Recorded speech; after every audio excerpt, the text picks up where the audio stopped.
He's got one foot in the frying pan and one in the pressure cooker.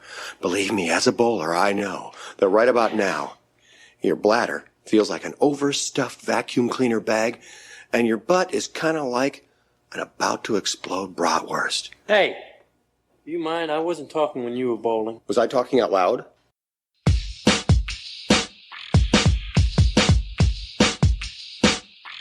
Welcome to Munson's at the Movies, episode 11. My name is Kyle. I will once again be your host. I'm here with the rest of the Munsons. Going to give them a wide berth. He's what is called a born loser. A real Munson. And talk a little bit about what's going on in their worlds. James. Fellas, what's up? Shane Warren couldn't be here, but he is being a good father, which I guess will be acceptable for just this one podcast, but I'm already not a fan of this baby. I feel like it's really changed his priorities, and we need to address it as a group. Intervention after this. Case, are you in the same boat of we need to have an intervention? No, I do have some personal updates that I wanted to share with you guys. I stopped by the doctor to get tested for my allergies. They tested for 31 different allergies. You guys will be proud to know that only 6 of them I'm not allergic to. So I have 25 of 31 allergens tested. I've got 25, so I'm doing pretty well. Everybody was very proud of me, the amount I had. What's the greatest hits? Which one's the most dangerous one? I think all of them. I mean, there's a bunch of molds on there. There's a bunch of mites on there. It was, at first I thought that was pretty normal, but then literally every doctor and nurse that I saw were like, oh, you're the guy. You're the guy. I'm like, yeah, I'm the guy. Game first or last. It's honestly surprising natural selection hasn't picked you off yet. Yeah, dude, you made it this far. It's working on it. Rigby, what's going on in your world, man? Posted up here in Iowa with my twin brother, who you will meet shortly. He still can't seem to beat me in Madden after all these years. Looks like I figured him out. One of these days he might catch up to me, but I still got the lead so far. If you stop using the Titans, you might give him a chance one of these days. Well, that's a good transition but we've got John Rigby. You'll notice here in a minute if you're listening in, first-time listener or long-time listener, our guest is going to sound eerily like another one of our normal Munsons, and that there's reason for that because John lives in LA. He's a graduate of UCLA School of Law. He's soon going to move to San Diego to practice business litigation. He's also a phi-sci from the University of Iowa, like many of us. His favorite movie is Fargo. His favorite action movie is The Rock. And his favorite comedy is There's Something About Mary. He also loves the movie that our podcast is based on. It's a small world when you take unbelievable shits, Roy. I don't believe that's the accurate quote, but I appreciate the slight adjustment. Yeah, sorry about that. I tried to ad-lib it. I came close. Hey, that's good, man. How are you? Good. I'm well. And just so you guys know, in true spirit of this podcast name, like Ishmael Borg from Kingpin, I watched every movie a time and a half tonight that we'll be talking about. So I'm ready. I've been ready, baby. 10 frames. That's for Quakers. Yeah. Kyle, you left off one of the interesting facts about our guest is that he is a twin. And I have a couple famous actors who are twins who you might not be aware of. One of them, Linda Hamilton, Scarlett Johansson, Kiefer Sutherland, and pod favorite, Vin Diesel. Wow. Vin Diesel's a twin? I was not aware of that. Vin Diesel is a twin. Who's his twin? The Rock? No. They're just not identical? So when I looked all this up, it was interesting because, like, they're twins, and then it's like, this is Vin Diesel, action star, and it's his brother who, like, does accounting. Like, they're just, like, normal people, and it's so interesting to see that. The only one who's actually starred in a movie with their twin was Linda Hamilton, whose twin sister played the T-1000 in Terminator 2. Damn. So here's the question. What will it take for us to get Vin Diesel's brother on the podcast one day? Probably just text him. Just go get your taxes done and be like, hey, by the way, what are you doing Thursday night? Right, dude, they're just like normal people. It's funny to see. Oh, I think Ashton Kutcher's a twin too, isn't he? That is correct. No, are all of those identical twins? Or no, the only one who's identical is Linda Hamilton. Of the 2 twins that we have, who has more movie knowledge? Me. Ooh, yeah, probably John. And better taste. Oh! Oh! That's not true. Now, John, could you name every Oscar winner since like 1960 and by year, like Mark can? maybe like 69. I think once it gets into the 60s, that's where I get a little foggy. But I'd say like from Midnight Cowboy onward, I'm pretty solid. On my end, in my personal life, I've spent the past 2 days not watching movies, not really doing much of anything other than helping my buddy who lost his dog in the Westfield area. He was visiting from Nashville, so he doesn't live here. They were visiting family. Fireworks are going off. Dogs scattered. And so we've been scouring the northern side of Indianapolis for the past couple of days trying to find his pup. Damn. Hasn't been the most fun. I've been getting some KMs in on the bike, I'll tell you that. That's what I've been spending my life doing, and I'm glad to be stepping away for a moment to hang out with you guys. All right, so we got some birthdays for June 4th. Since Warren is not here, the Mark version of Rigby is going to step in and tell us about the big day, at least a couple actors. The first one is Bruce Dern. He was in Nebraska. He was most recently George Spahn. He was in a low-budget Western that I saw on Netflix a couple of weeks back, too. And he is Laura Dern's father. That's true. If you guys want to take a stab at Bruce Dern, go ahead. 75. That dude's old as fuck. Yeah. And I think he's been 75 for 10 years. I'm going 80. I'll go with 82. 87. He is turning 84. John coming Old. John got Old, that. Getting the dude. dub. He is very old. All right, next we got Russell Brand, English comedian, Forgetting Sarah Marshall, Get Him to the Greek, big Judd Apatow guy. Dated Katy Perry for a little bit. Dated Katy Perry for Aldous a couple Snow. years. Aldous Snow, yep. Russell Brand is older than I think we think he is, so I'm going to say 54. What? Oh, wow. No way. 41. I'm going to go with 48. I'm going to go 39. Russell Brand is 45. James won, yep. Price is Right rules, man. That counts. And last but not least, one of our more famous birthdays, Mrs. Angelina Jolie. I'm going to say 50. I'm going to say the big 5-0. Yeah, that feels right. I think I'm going 43. Your guess? 48. I'm going to go high. I'm going to go 54. Angelina Jolie is 45. She doesn't look older than 45. Maybe it's because she's such a high-profile person. I just figured she was older than that. She was pretty high profile for most of her career, too. She must have started acting at 18. Yeah, she was a teenager. Which is very different than Allison Janney. When was Bone Collector? That was 99? 98, 99. Yeah, she would have been in her 20s then. So we've got 5 actors that put on the wheel. Those 5, as a reminder, were Peter Dinklage, Lee Gong, William Sadler, Ashley Judd, and Allison Janney. And as we've previously discussed, the wheel chose Allison Janney. This looked like it was a pretty big fan favorite. I think the last couple of weeks, the actors we've chosen are usually not the people that our fans and listeners have picked. This one was definitely a favorite out there. So I want to give a shout out to our Instagram contest winners, our trivia winners. The last couple episodes, people have been struggling, but had a couple accounts nail it on this one with the Allison Janney photo collage. I want to give a shout out to at Stace of Base _. Great name. And yeah, That's a great name. it seems like a normal human person. She just has Allison Janney as her profile picture. It's her and Allison Janney, so a huge super Nice. fan. And then the other one is at for Allison Janney. So Nice. surprise, Big it's a fan fans. account. Yeah. Of the 4 photos, 2 of them were gimmies. One was West Wing, the other one was Troop Zero. If Yeah. you know anything about her, it's pretty obvious. But the other 2 were not, and that was Nurse Betty and Piccadilly Jim. Wow. They knew those 2 and knocked it out. Yeah, those are big fans. Good for them. Yeah, exactly. Nailed it. So shout out to you. We're going to be getting into all the things that are Allison Janney. Before we get too far into her career, James is going to try to stump us with some actor trivia. So, John, in case you haven't listened to a podcast before, I do 2 truths and a lie about the actor that we are discussing. 2 of the facts I'm going to read are 100% true, and one of the facts I'm going to read is actually about a cast member from Fast and the Furious. First fact I'm going to read is, during their annual celebrity draft, the Harlem Globetrotters drafted her because of her physical height and defensive presence. Fact number 2, when training to become an Olympic figure skater, her career was derailed due to a freak accident in which she ran through a plate glass window. And fact number 3, she was discovered by Paul Newman while acting in a play in college.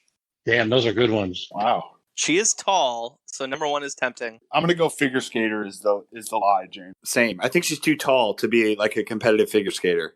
I am 98.7% confident that number 1 is the lie, though.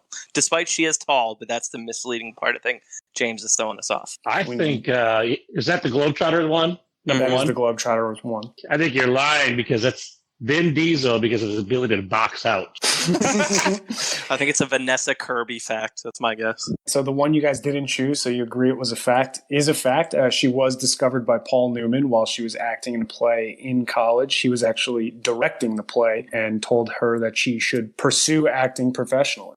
Then it was a split on which one was true and which one was false on these next two. And one I will say is in fact true is she was trained to become an Olympic figure skater. Wow. Before the freak accident derailed that. She's got a pretty funny quote about it. She says, "Well, I hit the window and the glass fell on top of me and it sort of guillotined my leg. I don't know, it was pretty bad. I lost an artery, cut some tendons. It was pretty bad." Which means like when you lose an artery or cut some tendons, that's not just pretty bad. It's like you might have lost the leg entirely. Like that is a brutal injury. And yes, the Harlem Globetrotters fact was actually about Gal Gadot. Oh, Shit. nice. She looked very comfortable in I, Tonya. Yep. Mhm. I agree. There's some experience behind that performance. I was about to say that was probably her channeling her own parents at that point in time, right? Basically just channeling the moment after that freak accident. Case, tell us a little bit about her snapshot and box office history. The problem with her is there's not a Allison Janney vehicle, right? Where we can pin something on her and go, she's a leading woman who can carry a film through the box office, or she's not. I'm going to start it with a story. I used to work at a movie theater when I was in college and in high school. The movie 6 Days, 7 Nights was at our movie theater. I got in trouble because when I was selling tickets, people would come up and they'd say, "Give me 2 for 6 days and 7 nights." And I would do everything I could do to dissuade them from watching that movie. My boss got so pissed at me because she was a huge Harrison Ford fan. Still ended up making $165 million. I didn't hurt their box office too much. You know, we've actually got 2 examples this time that critics helped this movie. One of them was American Beauty. Opening weekend, it had $862,000. That was its opening weekend. And from what I could tell, it was a full open. And it ended up world grossing $356 million. Damn. Juno, same boat, opened up at $414,000, world gross of $232 million. It's insane. Damn. Both of those movies made 20 times the budget. Again, there's no Allison Janney vehicle, right, that we can look at. Mm-hmm. But I did think that those were worth noting. It's reaffirming that a movie can just be like so perfectly constructed that it doesn't need a big budget to get rewarded. American Beauty and Juno, I think, are both great movies. And just when it's so well put together, well acted, well filmed, the people respond to that. So you don't need to go on this media blitz to kind of get the recognition. Yeah. And the Oscar buzz helps too. I mean, when it's Absolutely. they were probably both released a couple of months before the Oscars, and you know, the closer you get to award season, I feel like movies like that just kind of crush it. When a lot of those movies, after they're announced in January, get put back into the theater for another month too, so that helps quite a bit. I'm with you, James. I enjoy the fact that you've got just good movies that, through the process, end up making the amount of money they do just because they're good movies. Doesn't always happen. Sometimes there's good movies that make no money. All right, Case. Appreciate you, man. I think the interesting part about Janney is she didn't get her start in acting until she was 35 years old. Definitely a late start. She had to hustle to get where she was. I know James had mentioned in his trivia that she was discovered by Paul Newman and Joanne Woodward at Kenyon College doing a play. That was the urge to get into the game and start working into that space. If you listen to her interview, she talks about early on in her career, she had to hustle to get to where she's at. So we're eventually going to get to 1998, and that's her first feature film. But before that, in 1989, she was in her first film appearance in a movie called Who Shot Pat? Very small role, which not surprisingly tells the story of many actors early on in their careers, the first couple of years. But we see in 1989, she was also in a Broadway show in her debut in Ladies. Quick to note here, too, she's had a pretty successful career in stage production. She's been in 14 different stage productions in her long career. When we get to the end and we start talking about versatility and range and things like that, that's going to play a big role. But between 89 and 98, she was in a variety of TV show spots, TV movies and shorts, a lot of things that most people probably haven't heard of, but getting work, getting her name out there, getting into the industry, meeting the people. But I guess the first bigger movie that she was in, again, a small part, was Big Night. And I think, John, you haven't seen it, but you talked about it as a pretty big indie hit. I know that Big Night often gets kind of cited as this kind of tiny indie that hit the circuit in, I think, the mid-90s, maybe 96 or something, and was a huge hit kind of in those worlds. 1996, look at you. You know your shit, man. 1997, she was in Private Parts, the on-screen Howard Stern movie.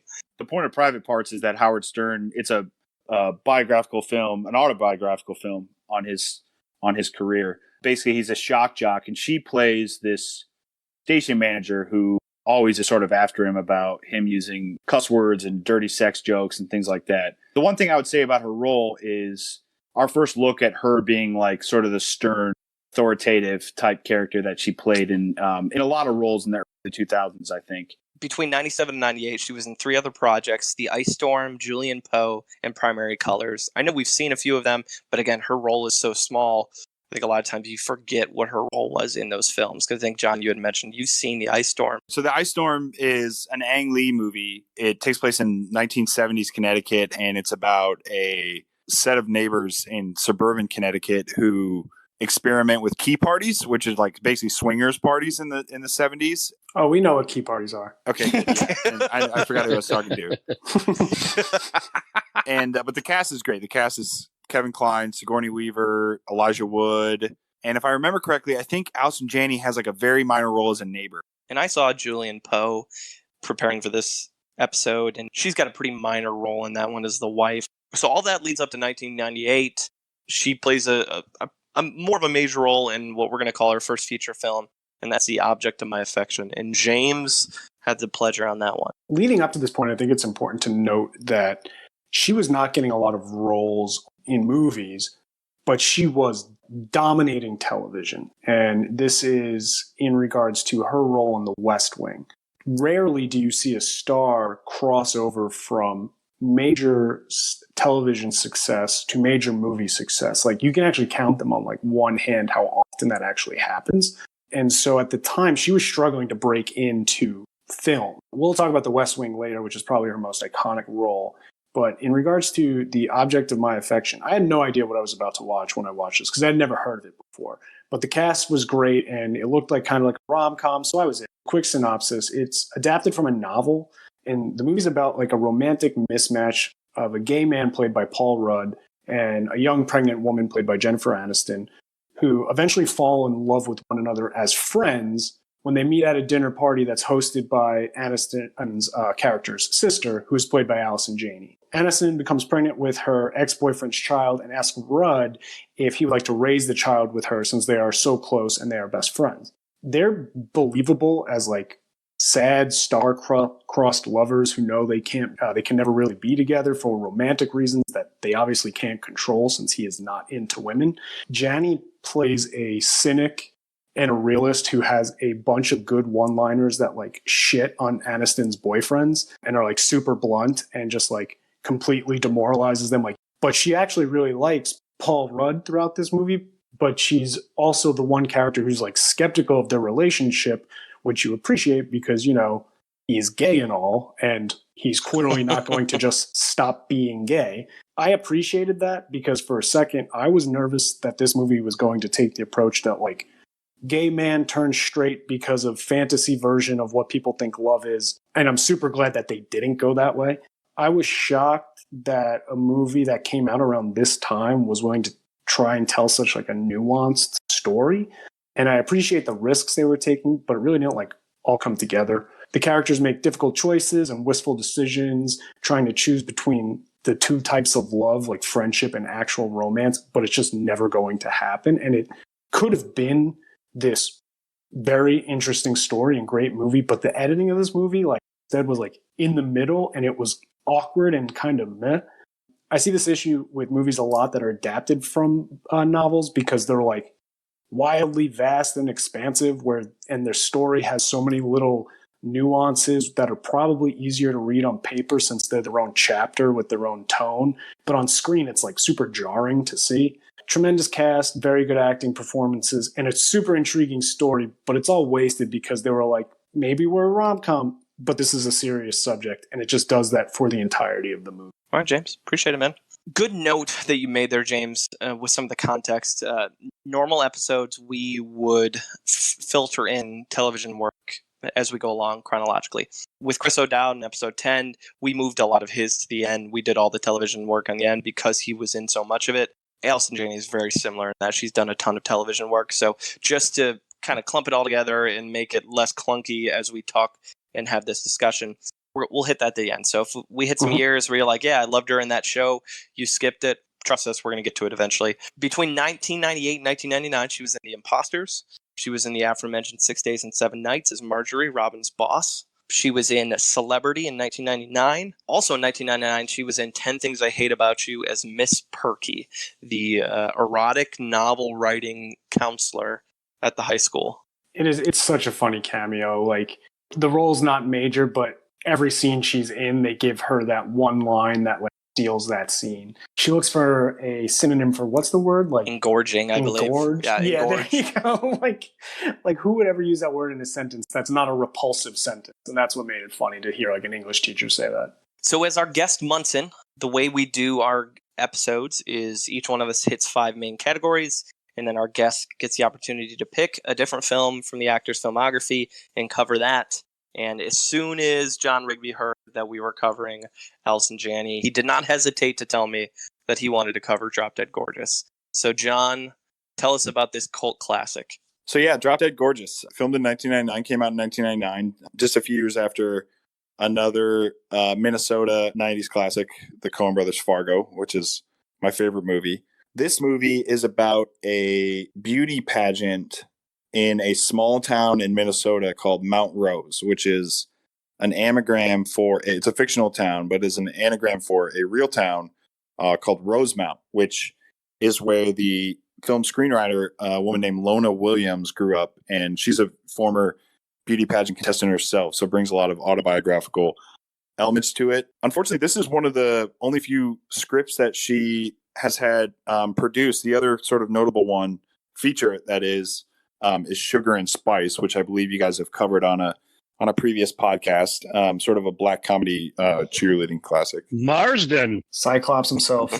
Yeah, this movie is completely outrageous and very un-PC and would offend many people today if it didn't in 1999 when it came out. The cast, in addition to Allison Janney, is loaded. Denise Richards, Kirsten Dunst, Kirstie Alley, Ellen Barkin, and as Kyle mentioned just before this, in a shocker, a film debut of Amy Adams. It's funny that this was her film debut and now she's probably the biggest star in this. Oh, absolutely. And looking at probably the only Oscar nominated one, except for Janney and Ellen Barkin. 100%. Drop Dead Gorgeous is shot in a mockumentary style format where this film crew gathers around this small town to celebrate the 50th anniversary of the I always laugh at the title, the Sarah Rose Cosmetics Mount Rose American Teen Princess pageant.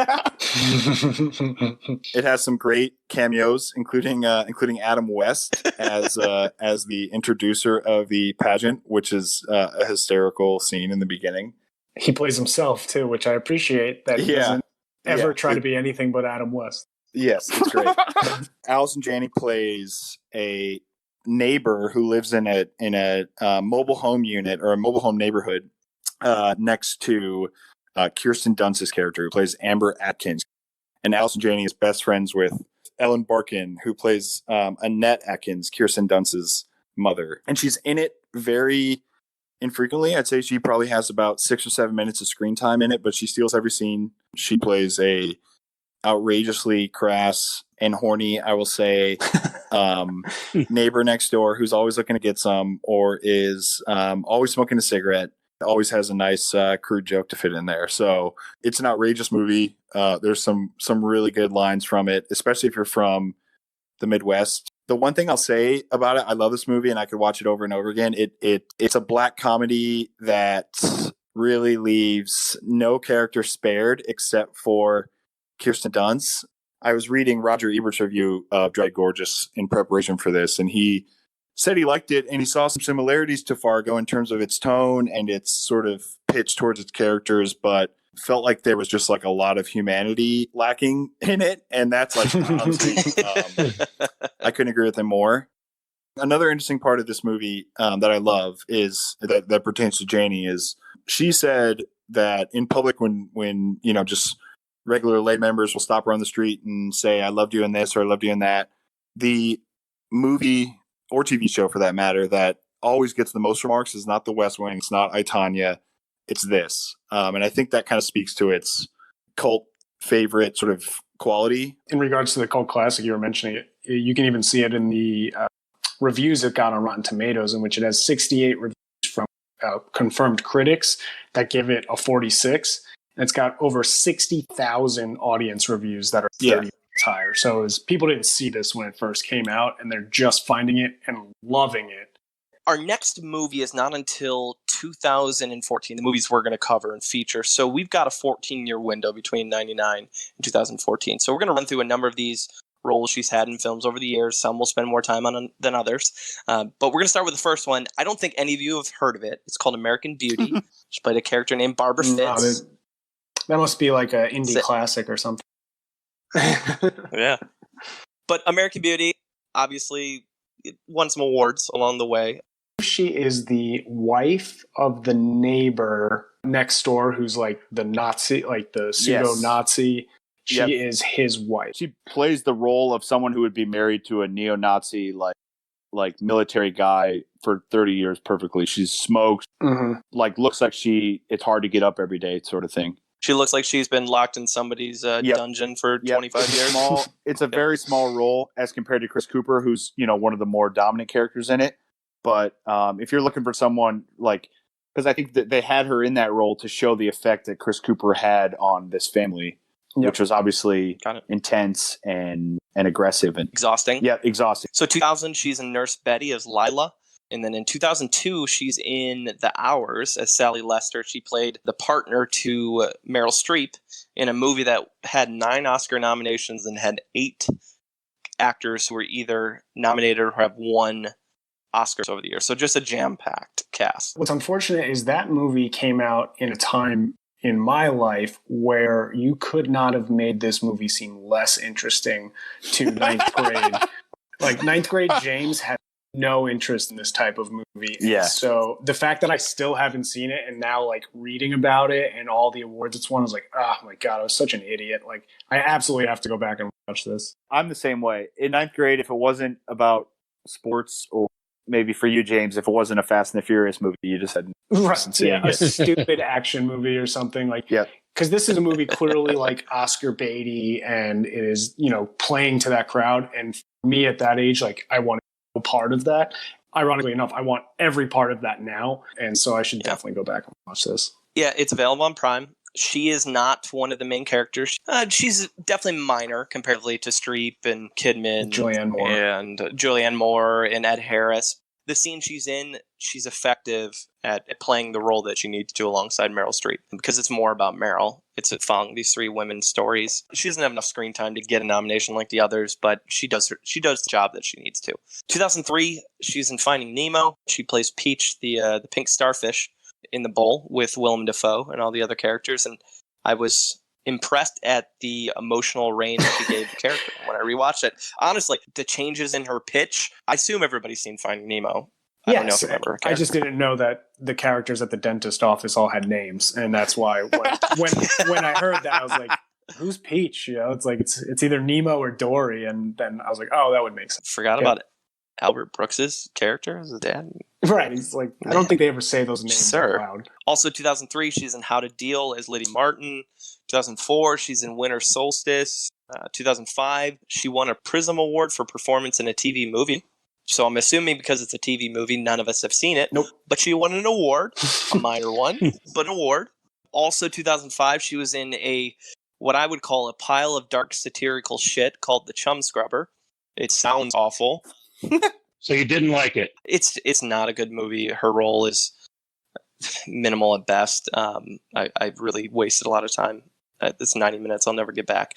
2006, she's doing some more animated work in Over the Hedge. Plays a character named Gladys. 2007, she's in Hairspray as Prudy Pingleton. Yeah, she plays the straight edge mother of Amanda Bynes, and Amanda Bynes is the best friend of the main character, and Amanda Bynes is also an idiot in the movie, and so the straight edge mom, Allison Janney, has a bunch of good one-liners that Amanda Bynes desperately needs to hear. Also 2007, she's in Juno as Bren McGuff. As mentioned earlier, one of the more popular box office smashes that she's been in. I love the scene in Juno when she's singing with J.K. Simmons. This is just after Ellen Page just found out that she's pregnant, and Michael Cera's character's name is Paulie Bleecker. J.K. Simmons says, "God damn, I'd like to punch that Paulie Bleecker kid in the wiener," which is like one of the funniest lines of that year. I love the scene where they're getting the ultrasound, and it's like this first like moment where Allison Janney as the stepmom is like kind of getting emotional because it's becoming real, and she stopped giving Juno so much shit. But then the ultrasound technician makes a misstep, and she's like, "Oh, so what are your plans?" She's like, "Oh, well, we're actually planning on giving it up for adoption." And the ultrasound technician is like, "Oh, well, thank heavens." And they all stop, and they're like, "What?" And Allison Janney just roasts the ultrasound technician. She's like, "How do you know that we're so poisonous? How do you know that adopted parents aren't just like evil molesters?" It's like, maybe they'll do a shittier job raising the kid than my dumbass daughter. And it's like, you see the ultrasound technician's like just crumbling right there as she's getting roasted. It's great. That movie's actually really, really good. I mean, I think another interesting thing about that movie is the politics of that movie. I think like the pro-life crowd kind of like embraced it, and I think that was like not the intention of the filmmakers at all. So it's interesting to watch that in retrospect. They're clearly trying to express a pro-choice message that obviously was not interpreted by the pro-life crowd that way. No, I mean, Allison Janney's character, the first thing she says when Juno says she's pregnant is she's like, "Oh shit." Yeah. like it's not like this joyous It's moment. empowering. Yeah. 2008, she's in Pretty Ugly People. Very, very minor role. She plays Suzanne, who is this woman who's on the plane, basically trying to shack up with rich guys. And she's really funny, and she's extremely horny. I think we mentioned she plays a really horny role. And it's a small role, but it's a funny role. So I think it's important to point out at that point in her career. 2009, she's in Life During Wartime. Also 2009, she was in a musical called 9 to 5. She played Violet Newstead. She got a Tony Award nomination and won a Drama Desk Award. So took a little departure from her screen work to do some big work on the theater side, which is where she started. 2011, she's in The Help as Charlotte. She plays Emma Stone's mom in this movie. Emma Stone plays a recent college graduate. She's a writer, and she's trying to basically go undercover and as a writer and investigate, basically advocate for butlers and the what is known as the help, the minorities in the Jim Crow era in Mississippi. Allison Janney plays her mother. From what I remember in the movie, she is sort of not a racist, but sympathetic to the people that rely on the help in the beginning of the movie. And towards the end of the movie, she's more on Emma Stone's side, basically an advocate for Octavia Spencer and Viola Davis's characters.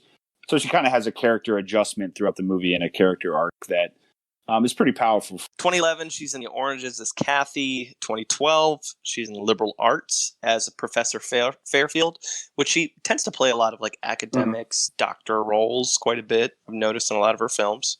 John, you saw this, right? It came out in the summer of 2012, and I was a high school English teacher at the time. So I was like really gung-ho for this movie, or at least I thought I was going to be. Oh my God, it's just so whiny. Allison Janney's good in it. She is sort of this intimidating former English professor of Josh Radnor's who's coming back to campus for a weekend for a reunion. He's always kind of had this crush on her, and he has these dreams of bedding her. And I won't reveal to the listener as to how that turns out. She's good in it, but the movie itself is just awful. The cool thing about this movie, though, is that the school where it takes place is a fictional take on Kenyon College, which is both where Josh Radnor and Janney met. Yeah. They probably knew each other, I'm sure, before this movie even got started. And I think they probably came together and wanted to make it sort of as an homage to Kenyon. Well, you said that's good. Let's talk about a film that wasn't good in 2012, and it's called 1,000 Words. She plays a character named Samantha Davis, who is the boss of Eddie Murphy's character. For the guys who haven't seen it, the concept is he just runs his mouth constantly. He ends up connecting with like this Indian guru guy who performs a spell, and there ends up being a tree in his yard. And every time he says a word, a leaf falls off the tree, and if he says more than 1,000 words, because that's 1,000 leaves, he's going to die. Yep. 2012, she was in Struck by Lightning. She played a character named Cheryl. I mean, the movie's okay. The lead is, I don't remember his name, but he's in Glee, and so he's got kind of a compelling character, but she plays this like depressed train wreck of a mother. She does it pretty convincingly, and that's the one thing I noted from watching that movie. And it's again a slight departure from some of the other work that she had done until that point. 2013, she's in Touchy Feely. Also 2013, she's in The Way, Way Back as Betty. I saw the movie years ago. I enjoyed the heck of it. Also 2013, she was in Trust Me as Meg, another movie. She's been in a couple movies with Clark Gregg. And so I saw an interview with her, and she mentioned that she's got this thing where she will make at least a cameo in every one of his films. So it could be a major role, it could be something small, but they met a long time ago, and it's this running gag that they have, so she'll be in every one of his films, including this one, which is about an agent who somehow finds a soul working with child actors, played by Clark Gregg. Do you guys think that when people are making these movies where they're just shitting all over Hollywood, do you think that's cathartic for these actors? I do. I do think it is. Because I watch this movie, and if I've taken anything in this movie, I never want to be an actor or be involved with Hollywood. It was a huge criticism on the agents within Hollywood and how they treat their clients. And I think it happens so commonly in movies that it has to be true, right? Where they are so self-deprecating about the bullshit that goes on in Hollywood that there's got to be some truth to all this. I think someone, especially like her, who has a sort of a deep theater background and is like very classically trained and tends to lean, it looks like, off of her filmography and like stageography tends to lean more like New York than Los Angeles. Like I'm sure these like classically trained actors just have to like Hollywood and the industry people. Absolutely. Bad Words in 2013. She played Dr. Deegan. Yeah, that's kind of the throwback to her Private Part days. She's the spelling bee director who lashes out at Jason Bateman for not just being offensive, but even being in the spelling bee to begin with. The joke of the movie is that he's this 30, 40-year-old person who's finding a loophole in the spelling bee bylaws and entering in this contest that teenagers should be in. If you haven't seen Bad Words, I recommend finding it, even if you have to rent it on iTunes. It's hilarious. And lastly, 2013, she's in a movie called The Brightest Star. She plays the astronomer, and let me tell you, of all the movies I watch with her, it is the biggest pile of shit of the bunch. I didn't even finish it. Usually, I'm the kind of person I like have to finish it. I couldn't finish it. It was that I could care less about the film. So high recommendation. Don't check it out. It appears she wasn't looking to take on any better projects in 2014 after The Brightest Star, because she was in Days and Nights, which is her lowest critic score. Yeah. And Mark is going to cover that one. This is our lowest critic score. I believe it's a 0 on Rotten Tomatoes, if I'm not wrong. That is correct. You are correct. And that's just pathetic, because of all the fucking critics out there, you'd think there'd be one that would like this movie. But no, that was not the case. Days and Nights is a 2014 film adapted from the 19th century Anton Chekhov play called The Seagull. And that comes back later in my review. We'll get to that. But the film is set in the mid-1980s, sort of in Reagan America. It takes place at a country house in New England. Allison Janney plays Elizabeth. She's a famous movie actress. She brings home her famous filmmaker friend, who's also her lover. His name is Peter, to her eccentric family's treehouse over a day weekend. Janney is easily the best character in the movie and probably has the best acting. She's a self-centered diva who has a bad relationship with her son, who's also at the cottage. During the movie, she learns that her brother, who is played by William Hurt, she learns that her brother is dying of terminal cancer and that her lover may be falling for her son's girlfriend. Her son is an artist, so it's actually his muse. I took her to be his muse and his girlfriend. So she fears that lover is falling for this woman who is attached to her son. So it's a kind of a creepy sort of family dysfunction to go along with it. As I read in one review, nothing good ever happens in movies that take place at a country house. And that's true here too. If you think of all the movies that both scary and dysfunctional, any time that a movie takes place at a country house, there's always something bad. The interesting thing about this is it's based off a play, and the movie has themes that are common in, if you've ever seen like a tragedy in a theater environment, these themes of suicide, unwanted love, and family disputes are pretty prominent. The thing is, it works in a play, but it doesn't work in this movie. the dialogue comes off immediately as being recognizable in a play, but not on screen. You can tell that the guy who wrote this, who the director of this, he's Christian Camargo. He wrote and directed this, and you can tell he wrote it almost like he wanted it to be a stage play and not a film. And it comes off in the acting and the writing. The dialogue comes off as super awkward. There's monologues that are long and sort of drawn out, and then there's short, punchy, witty lines that make it better for a stage than a film. I read one review that said a lot of times lines that follow each other aren't related to the lines that are said before that, so it's like really confusing. It's like a stage play. It's like it's supposed to get the audience's attention and be like, oh, who is this new? It works in a play, but it doesn't in a movie. With that being said, I don't really see why they couldn't just go to Broadway with this instead of making a movie, but that's another conversation to have, I guess. The thing I will say about this film is that the cast is unreal. It has Mark Rylance, who's an Academy Award winner. He won for Bridge of Spies. Great theater and film actor. Katie Holmes, who's, you can say whatever you want about her. She's a huge name. Whether she's a good actress or not, I think you could have a debate about that. William Hurt, Academy Award winner, crushed it in so many movies, also a big theater guy. And Jean Reno, who's, known for The Professional and other big international movies. A huge cast. They obviously were working with some pretty tough material. Yep. The last thing I'll say, according to Box Office Mojo, the movie was released in one theater and it made just over $13,000 at the box office. Is that lower than anything else you've seen, Case? We've got one, I think, lower than 13,000 total. I don't know what the budget would be. I would think just filming this at some country house for one day would cost more than $13,000. So it definitely did not make its return on investment. That's for sure. That's just enough money to buy a Ford Fiesta. Before we get to largest critic gap, she was in 4 films in the years of 2014, 2015. She was in The Rewrite, she was in Tammy, Get On Up, and The Duff. So let's get to largest critic gap. In this case, the movie is Spy. It's got a 95 from the critics, so extremely high, and it has a 78 from the audiences. So not a bad gap. Yeah, 78 is still really high. This is like the difference between good and great. Yeah, so this is a pretty beloved film on both sides of the aisle. So, Case, I assume that you felt the same. Well, first off, it's the third film that combines Melissa McCarthy and Paul Feig. I mean, I love both of those guys. Me too.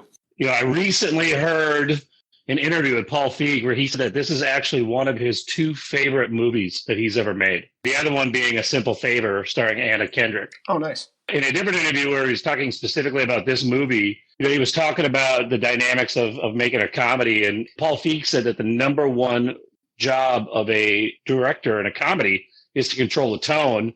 They were trying to make a straight spy movie with this that just had a funny script and funny scenes, but they wanted the actors to play it straight. And that's why Jason Statham is so great in this movie. Mm-hmm. He's not trying to be funny.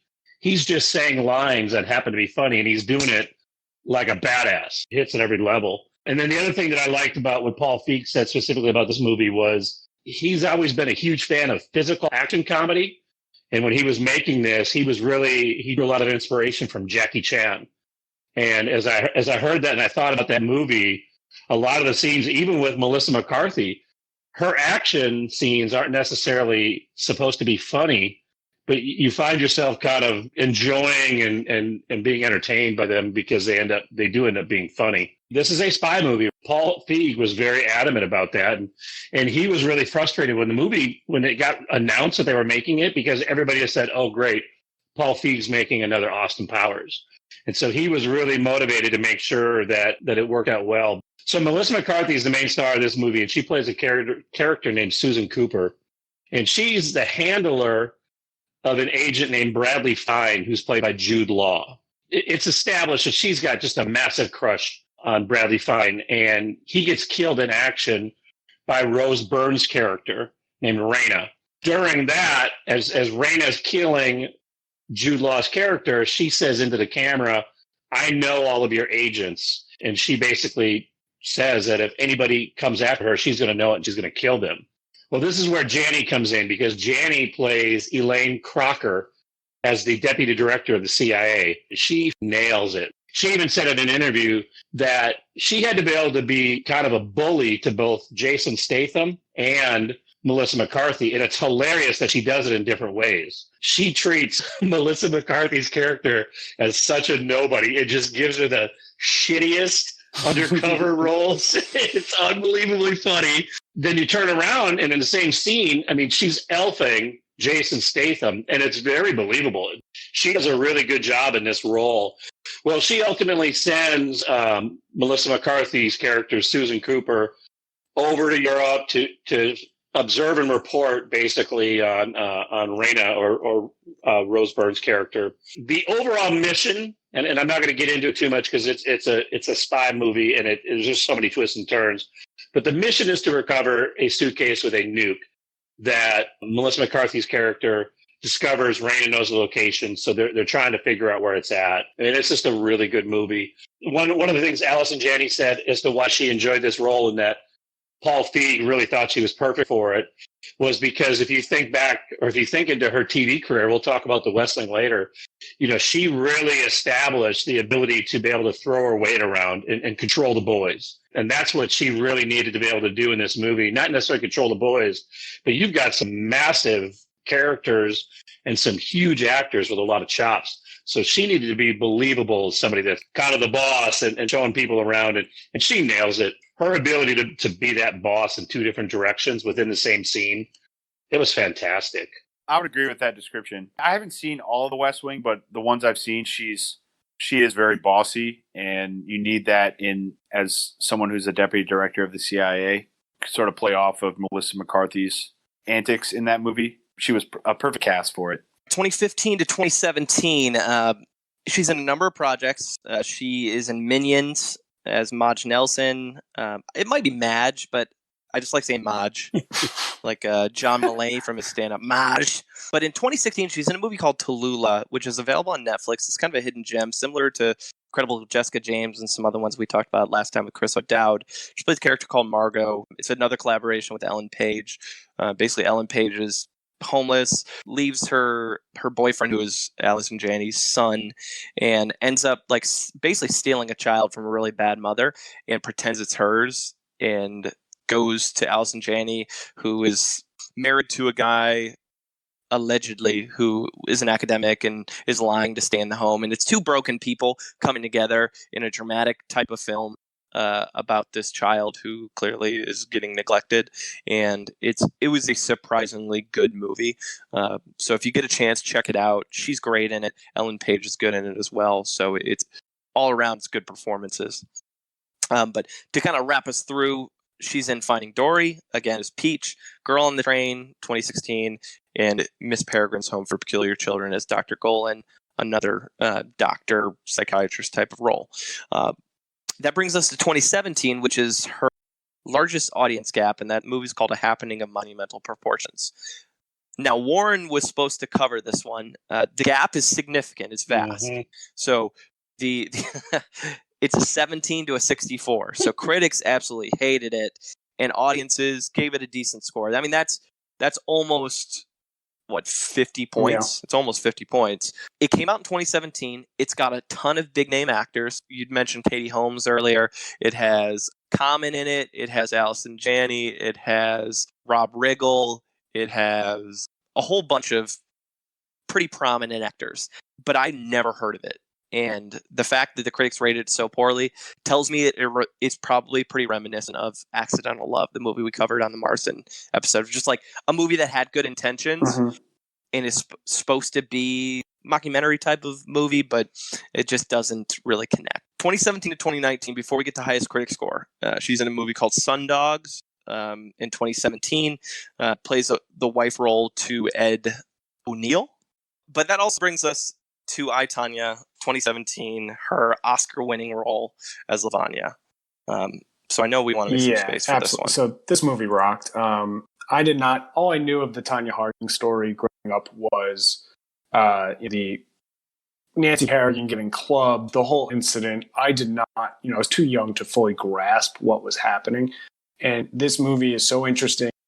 It's filmed in kind of like a fake documentary of Tonya Harding's life, and Allison Janney plays Tonya Harding's mom. And she is riveting in that role. She is a horrific mother, and she is abusive, and she's got all these super cutting one-liners.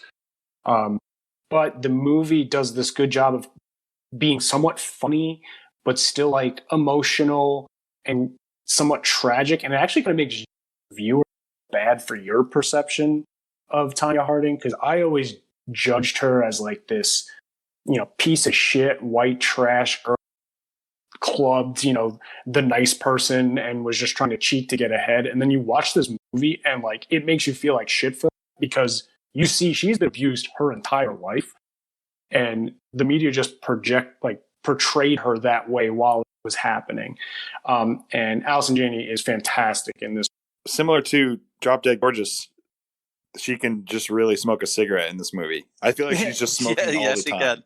Oh, did it like the line where she's trying to get her 4-year-old daughter Tonya Harding into the like teenagers version of skate training, and she's just ripping a cigarette on the ice, and the coach is like, "Hey, you can't smoke that here," and she's like, "Well, then I'll smoke it quietly."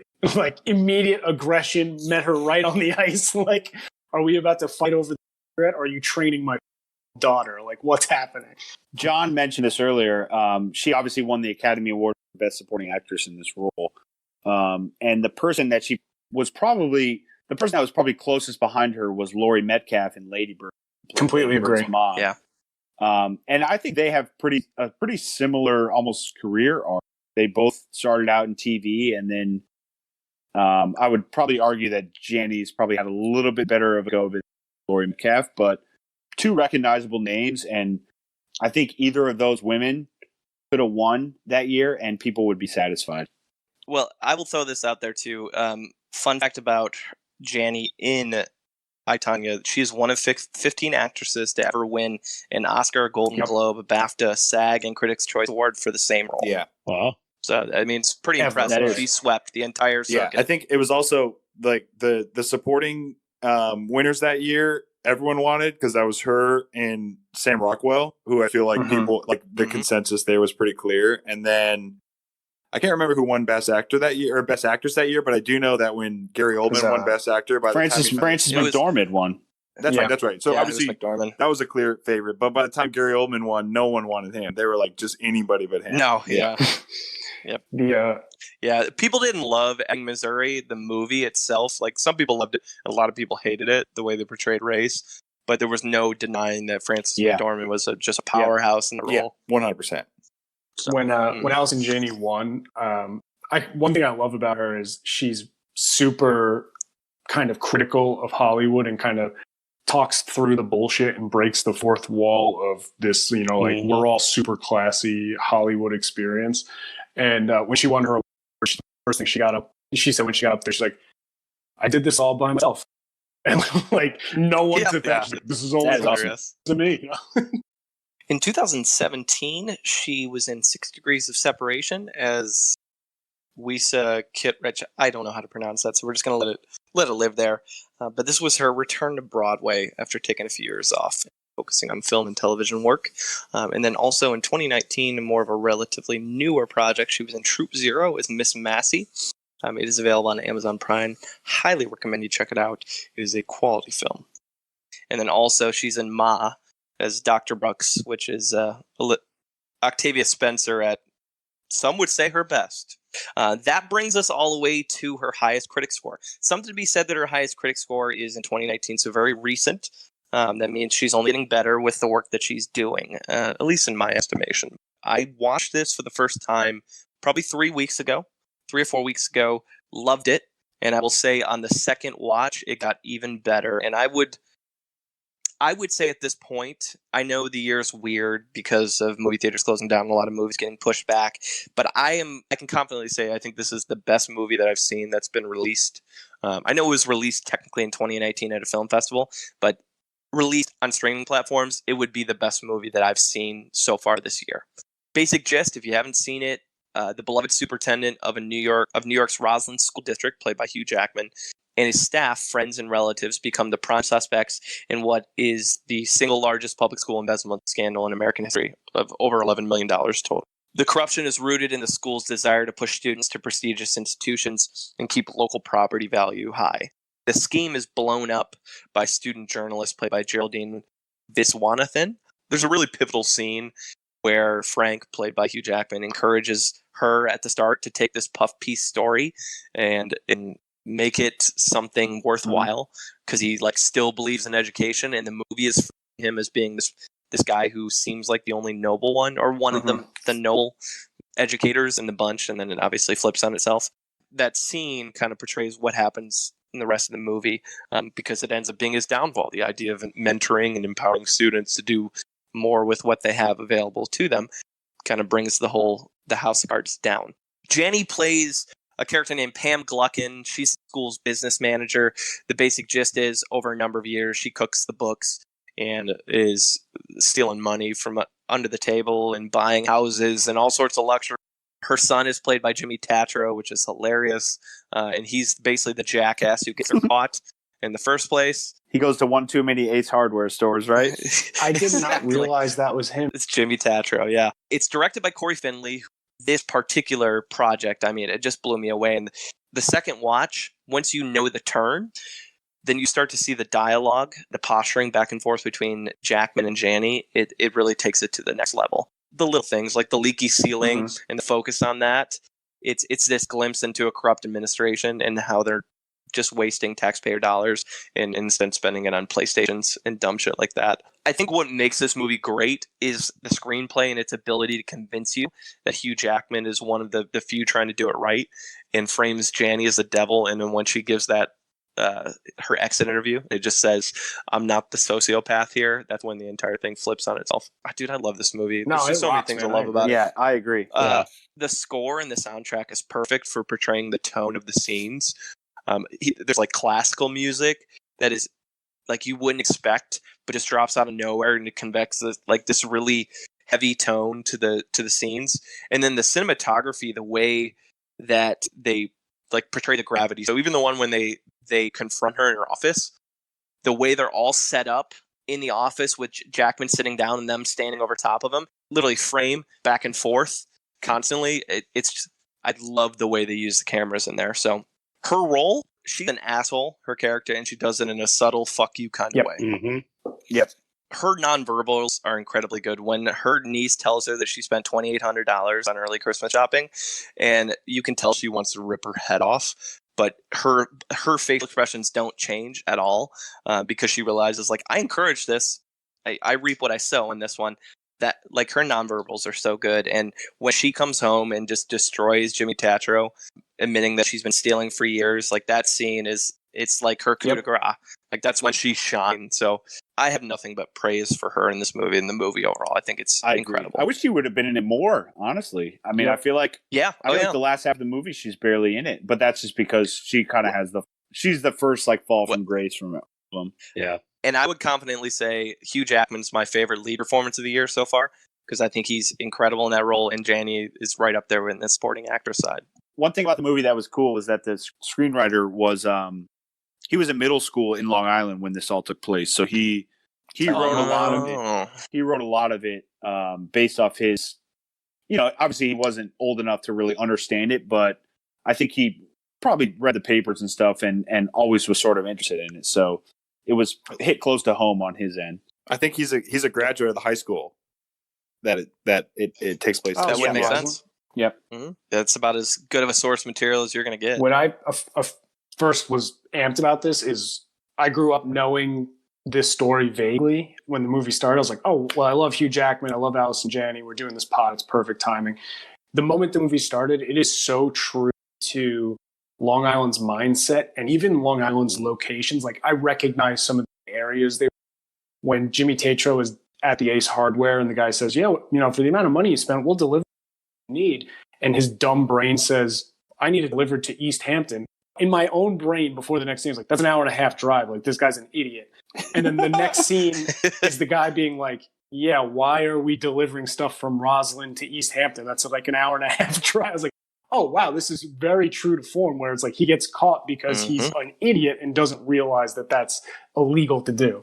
We're going to move on and we'll wrap up her film work. So 2019 to 2020, She's in the remake of The Addams Family animated. So again, she's done a pretty decent amount of animated work in her time. She was in Bombshell as Susan Estridge and was in Lazy Susan. Let's pivot to some television conversation. We're going to start with The West Wing because that was her first television show, and that was the big break that launched her career as CJ Gregg from 99 to 2006. It was ahead of its time in that her character and her portrayal was kind of like the ideal model, where it was like smooth talking, deeply intelligent, sexy, but professional. It made competence seem like that was like the best quality you could have as a woman, as opposed to like being a bitch, being irrationally competitive, being hysterical, which is what was being portrayed in other drama. She was the smartest person in like an industry that was dominated by men in politics, because she was playing the press secretary for the president. She became the best character on the show. I mean, she won as many Emmys, was it 4 Emmys that she ended up winning for this role, which is wildly impressive. She's a 4-time primetime Emmy winner for West Wing. Going back to the original point of her bossing around the guys, she's perfect for that. You know, it's like you need that role. She commanded Yeah, the space. Absolutely. Yeah. They can go off the rails if you don't command it well. She has a pretty funny quote that her portrayal as the press secretary was so convincing that after the show had concluded, she was actually offered a gig as an actual on-air political pundit. But she responded with, listen, I'm an actor. I can make anyone believe anything. I actually don't know what the hell I'm talking about half the time. So it was like, you can have me as a political pundit, but I was just playing a role. I actually don't know anything about what you guys are discussing. She ended up actually making a White House press briefing. She came back as CJ Gregg and did an actual press secretary press briefing. 2008 to 2014, she was in Phineas and Ferb. She played Charlene Doofenshmirtz. She was in 3 episodes of Family Guy as Mistress Vita, Crystal Quagmire, and Teen People editor. And she was in an episode of The Simpsons and an episode of American Dad in 2016, 2017. So she's dipped in some of these TV comedies. She was in Mr. Sunshine in 2011. Between the years of 2013 2015, she was in Masters of Sex as Margaret Scully, and I believe she won at least 1 Emmy role in there. I believe she won like best guest appearance. And then that kind of rolls into her role as Bonnie in the show Mom from 2013 to 2020, which she has won a number of Emmys as well. The show is about recovery. She's a recovering addict. She plays like a fun, carefree, spirited grandmother to Anna Faris, or mother to Anna Faris, and a grandmother to her grandchild, who is really, really funny. Comedic timing is awesome in this show. Yeah, her and Anna Faris are great together. Both of them are actually in recovery. And what's fun about this show from a female standpoint is you've got 2 lead female characters. It's not all about them and dating and trying to find a man. It's about recovery. It's about being a mom or a grandma. And you know what? Great point. Big hit. Allison Janney, she kind of reminds me sometimes in this show as Katie Siegel in Married with Children. Oh, interesting. Okay. Oh yeah, I'm a big fan of this show. I think it's a great comedy, and it's good to see that those 2 are having such success with this type of a show. and I think it says something about how humble she is. When they first recruited her, they didn't really want, like, her agent was like, you don't need to go do a reading, right? And she's like, no, I think it's important that I go in and read with Anna to make sure there's chemistry there. So like, she could have taken the short route and been like, nah, I'm a big time actor. I don't need to do that. Just give me part. But she was like, I want to do the homework. I want to make sure that I'm a fit. So I thought that was interesting. She's now mentioned that like her relationship with Anna Faris is so close that she like considers her like family at this point. Like they went from being complete, like she's mom. Exactly. They went from being complete strangers to like fiercely loyal to one another as friends. When I'm going to round this out, the rest of her TV show work, she was in Web Therapy as Judith Frick, 2014. Adventures of Mr. Clown as Allison in 2015. Break a Hip as Niblet, 2015 to 2018. F is for Family as Henrietta, 2017 to 2018. And finally, DuckTales as Goldie Old Gilt in 2018 to 2019. Rigby, do you have some top performances? I do. I was lucky enough to find a top 10 performances for film, not just TV, because obviously she's got a big TV career, which we discussed. But this is courtesy of GoldDerby.com. Top 10 film performances by Allison Janney. Who wants to start us out? If it's not I Tonya number Yeah. one, I'll be. That is shocked. very understandable, and that's number one. How recent is this list? by the way? 2019. Is it- okay. Is Bad Education on there? Bad Education is not on here, so It will be at one point. it should be. I would say Bad Education is probably it should be in the top 5 of these. From what I'm reading, Top 5 at least. Yeah. Someone said Juno. Juno is 3, Drop Dead Gorgeous. 6. Absolutely, yeah. 10 Things I Hate About And You. Things I Hate About You is surprisingly not on here. Okay. I think the Yeah, role it's was minor. not big It's enough. a minor yeah. role. Days and Nights. Yeah. Spy. Spy, Days and Nights, or Spy is not here. Well, yeah, probably for a good reason. Liberal Arts. No, Liberal Arts is not. Tallulah. Tallulah is not. Number 2 is a small role that I mentioned earlier. I think just because of her character arc in it is American Beauty. American Beauty is 4. So we need Okay. 5, we need 2, we need 7, 8, 9, and 10. Oh my God, we need them all. Bad Words. Bad Words is not. Number 10 is Nurse Betty. This list says that this is her first big film role. I know our methodology is a little different. But that was in 2000 as compared to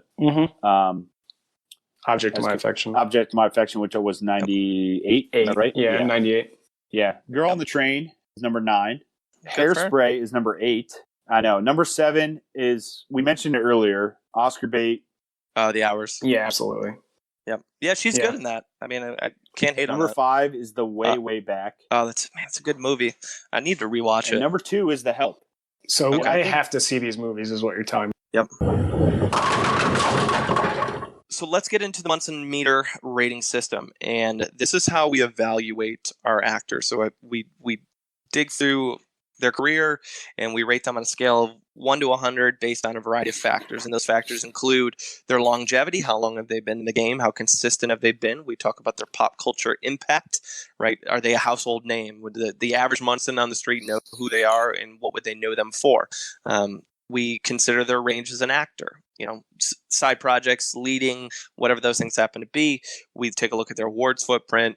We evaluate other talents. Do they sing, produce, direct, stage work, whatever it happens to be?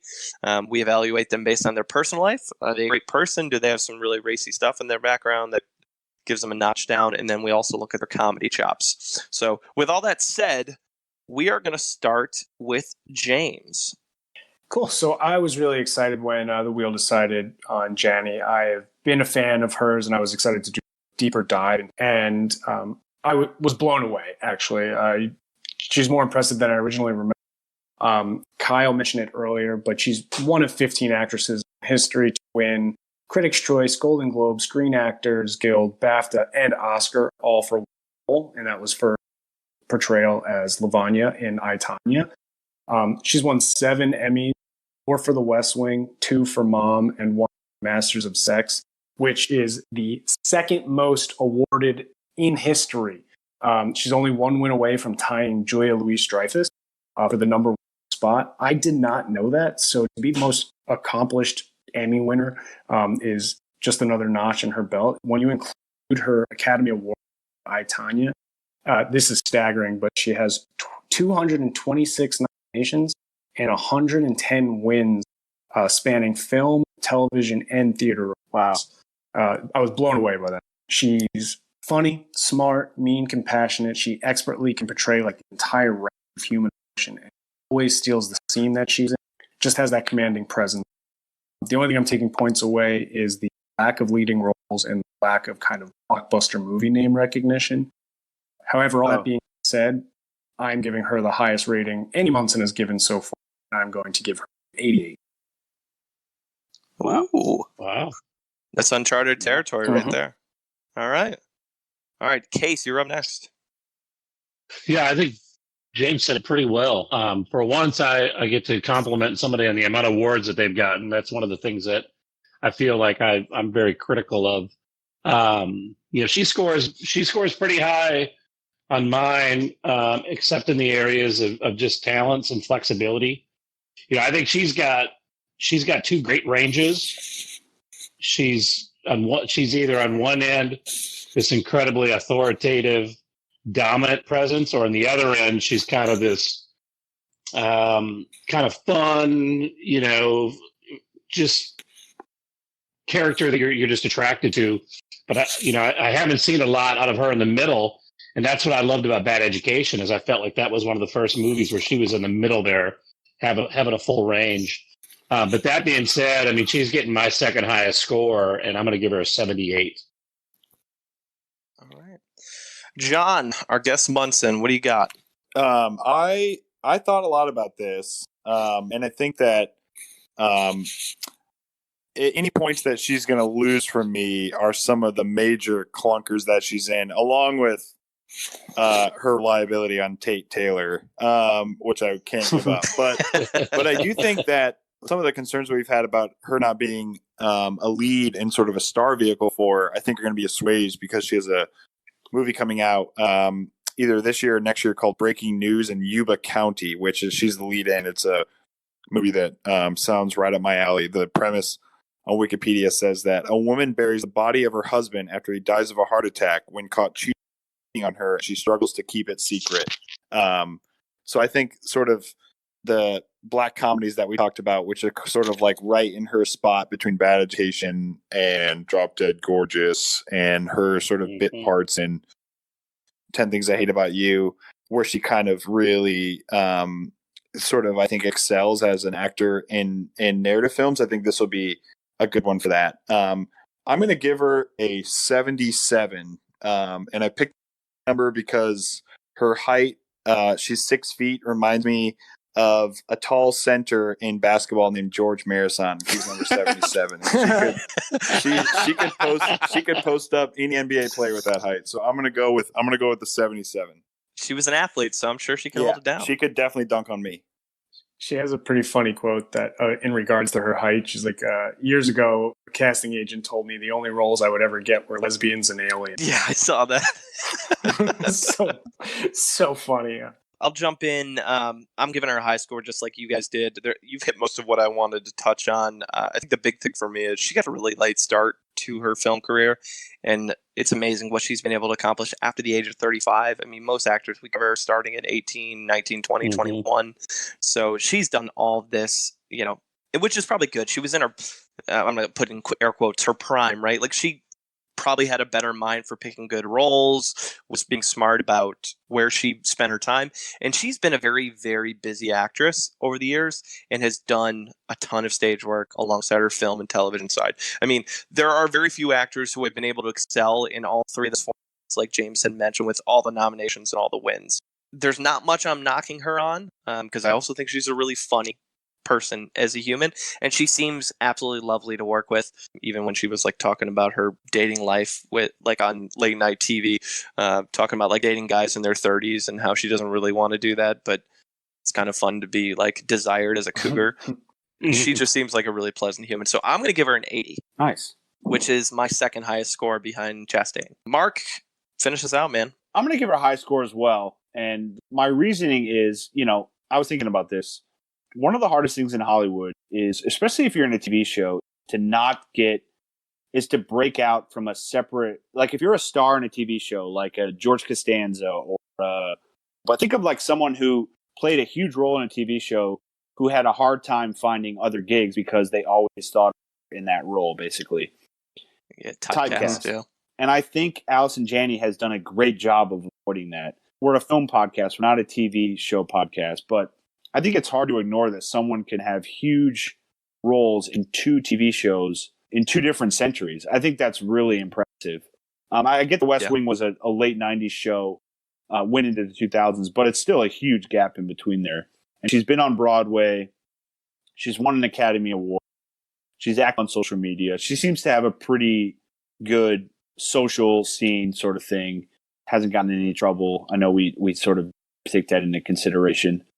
So I'm going to give her an 84, which I believe is my second high score. I think only behind Lithgow. She's kind of like Lithgow. In every movie that you watch that she's in, you're interested in her character. And that even goes for the stinker Days and Nights that I watch, which was awful. It was awful, but she was the best character. And she was the best actor in it. And there's something to be said about that. So I'll give her 84. I've done the math, and fellas, I have to say, we've got a new number one. Look at that. Lithgow's been dethroned. She comes in at an 81.4, and Lithgow's at an 81.2. Wow. Nice, man. That's awesome. I think that's fair. Very close, too. Jeez. She's now our number one. So taking over the list, and O'Dowd is no longer in the top 10. Oh, yeah, so I mean, poor we saw will never that. Yeah, we return saw again. that coming. All right, so I know we got a little bit of a sneak preview into the projects that are coming, and John had mentioned breaking news in Yuba County, but she's got a few more coming, and Rigby's going to tackle that part. John mentioned breaking news in Yuba County. The Heart, which I don't know if that has a release date, but the stars in it look awesome, the cast. Sam Rockwell, who's also of Academy Award-winning fame, I believe the same year that Allison Janney won, and Octavia Spencer, so some firepower there. And then the other one is Lou. It's in pre-production, but the description on IMDb is a tough elderly woman living on a remote island is recruited by a neighbor to help her find her kidnapped daughter. That stars Allison Janney, so she's the main character in that one. Oh, that'll be good. It's going to be awesome. It'd be good to see her in some leading roles Yes. in those movies you mentioned, too, because that's what she got her big knock for me, is she's a supporting character in most of her movies. But she's damn good. All right, so we've got some actors for consideration on episode 12. Those 5 that were generated from our list were Amy Adams, the aforementioned. We've discussed her quite a bit on this episode. Jimon Hunsu, Brenda Fricker, Jeff Daniels, and James Franco. Wow. John included on this one. What are our thoughts on those 5? Pretty diverse group, and not a lot of crossover in types of films. Oh, if it's Jeff Daniels, I might have to make a repeat appearance. Yeah, he's like top 5 actor for me. I'm excited for all those. I love Jeff Daniels. I would say Daniels or Franco would be fun. I just want to watch Escanaba in the Moonlight. I'd love to watch Amy Adams movies and remark on how she still hasn't won an Academy Award, like consistently crushing every role she's in. And one of us could review Drop Dead Gorgeous again, because that was her first major role. So. Kyle, question for you. Is that how you pronounce that guy's name? I'm less confident on his last name, but I know his first name is Jimon. Okay. He was Blood Diamond. He was in. He's like a supporting role in a lot Never of movies. Back Down. He was in the Guardian movies. Was he in Never Back Gladiator? Down. Yep. Yeah, he was. Yeah, I think he so. was. Yep. He would be fun to watch. Agreed. Brenda Fricker is cool because I know Warren was like shitting on Brenda Fricker, but I mean, yeah, she's in Angels in the Outfield. She's the bird lady in Home Alone 2. But she won an Oscar for My Left Foot. Like she's been in a lot of other stuff. That would be a huge. Yeah. It'd be a little bit That of a would be throwback. a ball for sure if we got her. Mm-hmm. We'd turn the clock back Yep. on that one for sure. And Franco would just be hilarious. Yeah, It'd be really I fun. just watched Pineapple Express like 6 times. I watched Disaster Artist. My boy Tommy Wiseau. Oh, that's true. I forgot. John, who would you want to cover other than Jeff Daniels? We know you love. Probably Brenda Fricker. Ooh. Don't really know her filmography all that well, except for Angel in the Outfield, Home Alone 2, and My Left Foot. And I think she's also in A Time to Kill, which is just a terrible movie too. We got another one like me who likes just watching people I don't know shit about. Just want to check out new actors, man. We will spin the wheel on June 11th. The wheel decides. The wheel decides. And the wheel decides. And we will let it. See what happens. It'll be fun regardless. All right. Next podcast hits on June 18th. Our featured guest will be none other than Amma Marfel. We will have our first female guest on the Munsons here, so that would be really cool. She is very much a creative movie nerd.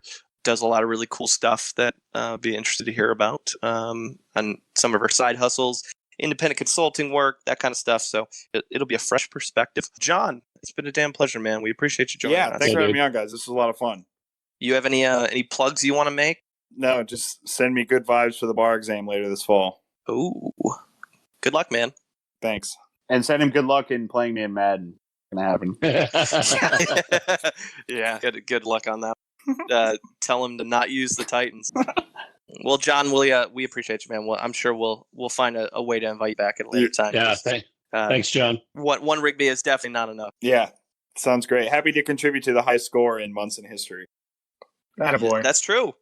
If you're still listening, we appreciate you. We obviously love continuing to push out content. You can catch us on Twitter at munsonsatmovies. You can find us on Instagram at munsonsatthemovies. You can email us at munsonsatthemovies@gmail.com. We loved hearing from you. Love these social media interaction. Any final thoughts for the Munsons before we wrap this thing up? Well, my storyline is disappearing right now. What the fuck? Warren, we miss you, brother. We'll see you on the next episode.